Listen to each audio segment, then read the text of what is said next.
Hello and welcome for guidance for teachers that are delivering Lesson 6 of Welcome to Your Vote. Hi, I'm Kelly Altchin and I'm an Assistant Principal for Personal Development at a secondary school in Leeds. I'm also a Citizenship Specialist and currently both plan, teach and lead the GCSE Citizenship Studies course at my school. I'm delighted to be one of ACT's Consultant Advisory Teachers and have been collaborating with the Electoral Commission on this piece of work. Hi everyone, my name is Billy and I'm the Education Engagement Manager at the Electoral Commission. I'm going to spend the next couple of minutes just talking about who we are as an organisation and how we can support you to deliver democratic education in your classroom. The Electoral Commission is an independent and impartial organisation which oversees elections in the UK. Some people know us as the elections watchdog. We are totally non-partisan and independent of government. We have a number of roles, including registering political parties, regulating campaign spending, and providing support to teams across the country to deliver free and fair elections. We also have a responsibility to raise awareness of elections to members of the public, and this is where our education work comes in. We have education resources available to teachers to help deliver democratic education to their students. This includes short games, activities, animated videos and quizzes. And we have a series of 6 lesson plans, a scheme of work which we're going to run through today, and teachers are welcome to use all of these lesson plans or 1 or 2. Our aim is to be flexible with the needs of teachers. We also host Welcome to Your Vote Week, which takes place every January, where we ask teachers and young people to engage in political education. You can find out more about that on our website. We understand the challenges that teachers are facing when delivering democratic education. So we've collaborated with ACT to provide further support for teachers so that you can feel confident to deliver democratic education to your young people.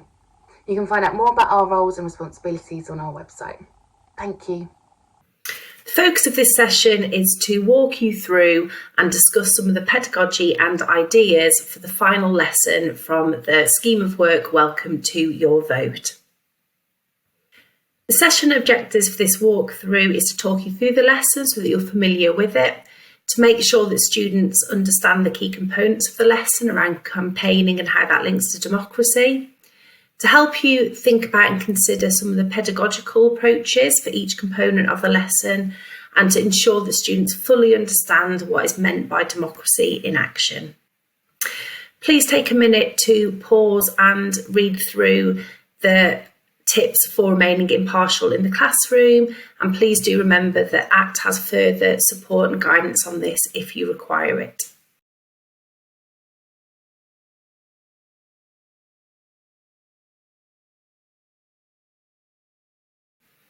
So this is the 6th lesson in the series of lessons on Welcome to Your Vote. And this is where students are going to be really thinking about whether or not their campaign was effective. So the absolute focus of this final lesson in this series of lessons is for students to really think about and critically evaluate whether or not their campaign was effective.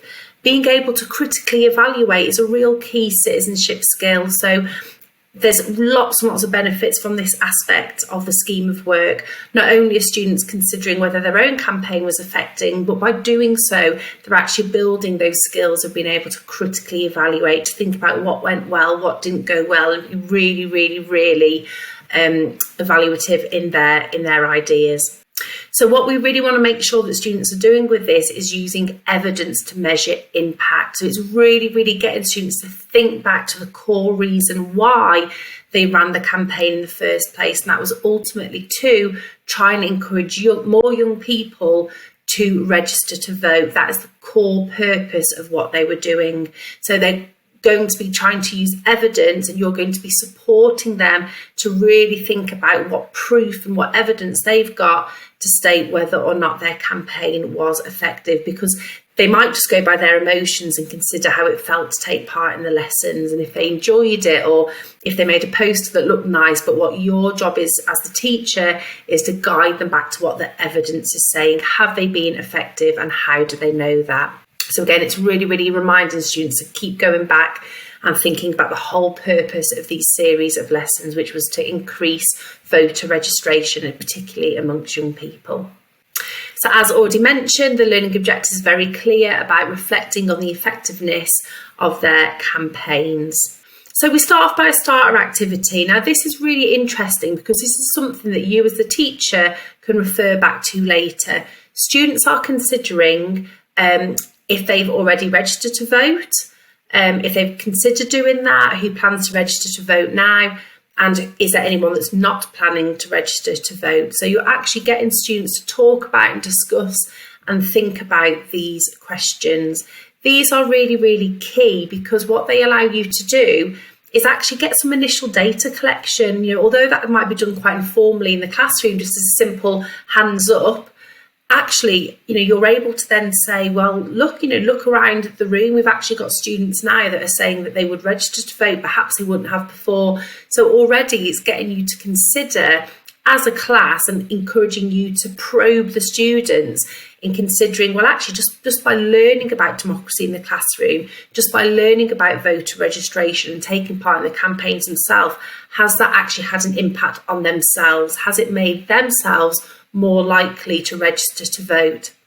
What you might then want to do as a teacher is ask them, well, actually, could that be scaled up? You know, if within your classroom where you might have 20, 25, 30 students, if you've seen an increase in interest in voter registration and interest in politics within your classroom, could that be scaled up? Could that be done within a whole school? Could that be done across a whole city, across a whole country? And it starts getting students to really think about the effectiveness of campaigning and how, if it's had an impact small scale within the students in the classroom, could that be something that could have a much larger impact as well? That's really nice for students. That's really powerful because there's no reason why it wouldn't. Also by asking students, you know, are students planning to register to vote? If so, why? If not, why? So actually asking students, well, why are you going to register to vote? You might find that students start referring to things that they've learned within this lesson, and that allows you as a teacher to really emphasise to the students how important education is within a campaign and how actually that shows that these campaigns have been successful because it's really got students to think about and be educated about the importance of voting and why it's really important to register to vote. If, however, you've got some students in your class that are still saying that they don't want to register to vote and they have no interest, don't see that as a negative thing. Actually, you can use that as a positive, and if they're willing to, you can ask them, well, why don't you want to register to vote? What is it about that's turning you off, that's making you not want to do that? Because then what you can do is use their answers to explore with students and open up a discussion about what future campaign needs might be. So if you have students in your classroom that are still saying that actually they're not going to register to vote because they still don't think politics impacts them, well, future campaigns need to focus on that area, making sure young people are more educated about how politics affects them. If it's because, again, they don't understand how to, future campaigns might link to that. This is really, really good key skill to go through with your students because all of the responses and all of the answers that you get tell students something about the campaign and whether or not a campaign has been successful. So again, bringing that back to the beginning, really emphasise to the students that starter activity is more than just a starter activity. It's actually helping you to get some initial data and some initial thoughts that will help them to evaluate whether their campaign has been successful. The main bulk of this next part of the lesson is actually getting students to plan and prepare for their presentation. So the Electoral Commission have already provided within their lesson guidance, as well as on this slide, lots and lots of different ideas to prompt the students. This is really, really, really useful and really valuable to students because they can literally work their way through these bullet points. You might want to make sure that students have maybe got a copy of that printed that they could have in front of them. So really, really great for students. As has been mentioned in the previous walkthrough, sometimes teachers can find elements of a lesson like this where students are kind of getting on with it for a big chunk of time quite challenging. So having these bullet points for students to really clearly work through and for teachers to use as a check-in to make sure that students are doing what they're meant to be doing is really, really helpful and really effective to both you as a teacher and for students. So again, reminding students to talk about what the key campaign message was about raising voting registration, thinking about what materials they used in terms of their campaign, like images, photos, quotes, anything like that. The campaign activities that they delivered, what was effective about their campaign, and so on. You might even want students just to discuss this in groups initially before they actually start planning their presentation more formally. Sometimes I find that simplifying things into like a bit of a diagram can be really helpful for students, and this can be a particular support for students that might struggle to organise their ideas, or students that have SEND. So again, with this one, it's putting the aim and the impact at the centre, because it's all about students making sure that all throughout their presentation, when they're presenting about their campaign and its effectiveness, they need to keep on referring back to what the aim was and what the impact they wanted to have. So they must keep on referring back to, we did this because we wanted to increase the number of voting registration. That always needs to be at the forefront of everything that they're saying. They've then got three main areas they need to think about ultimately. So what they did and why, again, making sure they're referring back to the aim.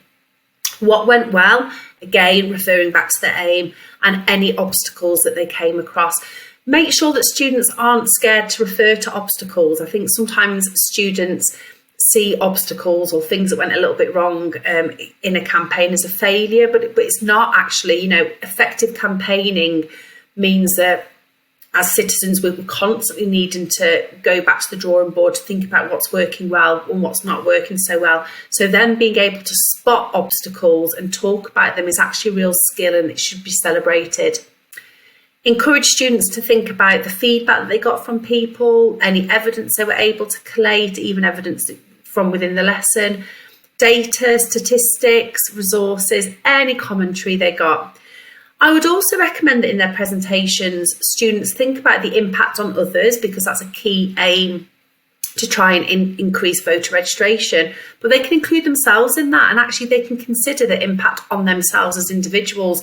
There's no reason why in their presentation they shouldn't be stopped from actually talking about how by completing these lessons and actually completing the campaign themselves, it's had an impact on them and it's made them want to register to vote, because they are still a young person, so they would still fall within that demographic. So I think having those thought bubbles there and encouraging students to think about impact on others as well as the impact on themselves is really, really effective. Once all of the students have presented their presentations, it's then time for students to vote, and the Electoral Commission have recommended in their lesson plans using a voting slip like the one you can see here, that can be pre-populated either by yourself, or the students can write in the names, and then they're going to place an X in the box next to the one that they liked the most. But remember, when students are voting, you're making sure you're encouraging them to vote for the one that was the most effective. Really, really important. Teenagers are very loyal to their friendship groups, and without that prompt from yourselves, they might instantly just say, I'm going to vote for this person because they're my friend, or I'm going to vote for this one because their poster looked the prettiest. You need to make sure that before you begin the voting, again, the key aspect of this lesson, going right back, which campaign do you think was the most effective? Because that's what they should be voting for. This is really great for that wider democracy. By using a voting slip like this, it mimics exactly what would happen when they vote when they're older. So already it's getting them used to how you would actually vote for a candidate in an election. And it's also developing really good voting habits, because actually you're asking them in the classroom to vote for the campaign that they thought was the most effective. When they are older and they hopefully register to vote and vote in a general or a local election, you want that young person to be voting for the candidate that they think is going to be the most effective decision maker within their local area. So by really emphasising that point here, you're developing really good voting habits for the future. So in summary, for lesson 6 of the walkthroughs, please do ensure that you're aware of your role in maintaining political impartiality, and please do reach out to ACT if you need further guidance on this area. Recognise the importance of establishing ground rules when discussing politics, again, still really important at this point in the lesson. Really make the link between democracy and voting. This is mimicking what happens in a real election, and obviously being able to vote in free and fair elections is a really key part of our democracy, which is a point that we've gone through again and again during these lessons. Really ensure students remain focused on campaign effectiveness. Refer to that back all the time at every single point before their presentations, during the presentations, before students actually vote. They need to make sure they know what they're voting for and what they're actually judging, and it's campaign effectiveness. Ensure students consider the impact on themselves as well as the impact on others. Remember, they are a part of the demographic that we are trying to really encourage to register to vote. So ensure students are reflecting not only on the impact that their campaign had on others, but also the impact that it had on themselves. And please don't waste the opportunity for potentials for future active citizenship. Hopefully by taking part in these lessons, it sparked an interest in your students in active citizenship. So please ensure that students are aware that actually what they did within the classroom doesn't have to stop there. It's something that could go further. They could also pick other issues and things that they're passionate about, and consider running campaigns for those too.